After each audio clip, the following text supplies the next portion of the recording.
देखिए, व्यक्ति को इंटेग्रिटी वाला होने के लिए क्या करना पड़ता है, समझ रहे हैं? ये संभव नहीं है कि जीवन की हर स्थिति में आप नैतिक रूप से ठीक ही होंगे। कभी कभी कंडीशंस ऐसी होती हैं कि आप नैतिक रूप से एकदम मतलब बेबाक हो नहीं सकते।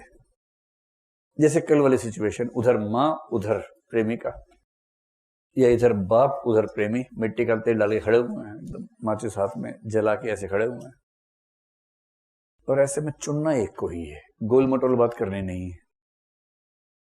अब ऐसे में यह संभव नहीं है कि आप ऐसा रास्ता निकालें कि जो एकदम ठीक रास्ता है।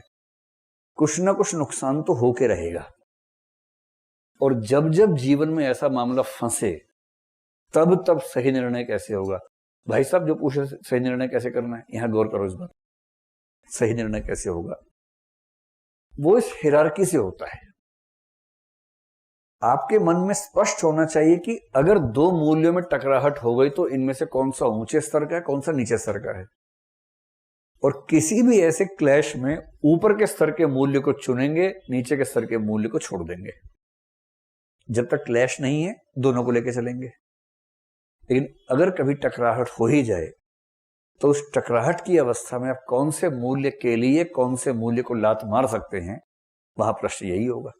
मसलन एक मूल्य है पंक्चुअलिटी और एक है ईमानदारी। दोनों अच्छे हैं, मैं टाइम पर पहुंचता हूं, ईमानदारी से काम करता हूं। एक दिन ऐसा संकट हो गया कि या तो मैं ईमानदार रह पाऊंगा या पंक्चुअल रह पाऊंगा, और उस दिन मुझे तय करना पड़ेगा कि इनमें से कौन सा मूल्य ज्यादा प्राथमिक है। तो मेरे ख्याल से आप सब मानेंगे कि ईमानदारी का मूल्य समयबद्धता के मूल्य से ज्यादा महत्वपूर्ण है। तो हम कहेंगे ईमानदारी नंबर 1 पर है, पंक्चुअलिटी नंबर 2 पर है, अगर इनमें से देखना हो तो। फिर अगर किस दिन संकट हो जाए कि एक तरफ आपकी ईमानदारी है और एक तरफ विश्व शांति या देश की शांति या सुरक्षा है,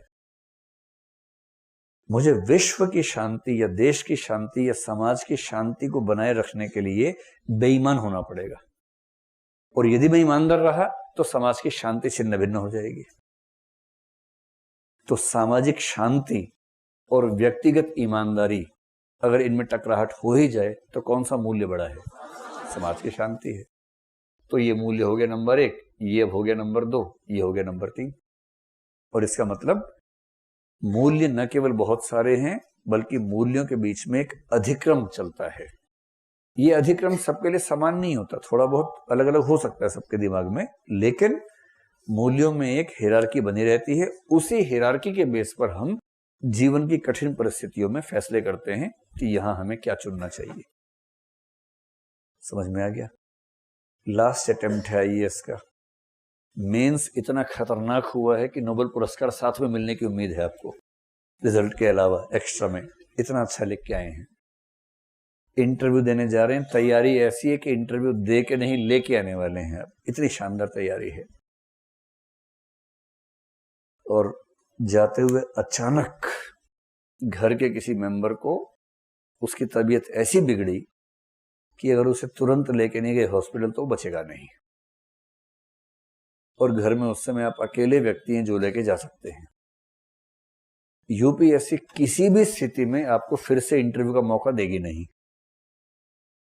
और यदि आप इस समय चले गए तो आईएएस टॉपर हो जाएंगे, लेकिन परिवार के उस सदस्य के अभाव में होंगे। नहीं गए तो वो बच जाएगा और जीवन भर ये दंश बना रहेगा कि आप आईएएस नहीं बन पाए थे।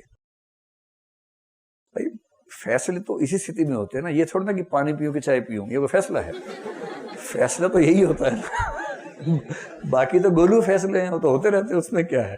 फैसला तो ये होता है। अब ऐसे टाइम पे 2 ही मूल्य हैं, एक है सफलता का मूल्य, एक है परोपकार का मूल्य या पारिवारिकता का मूल्य।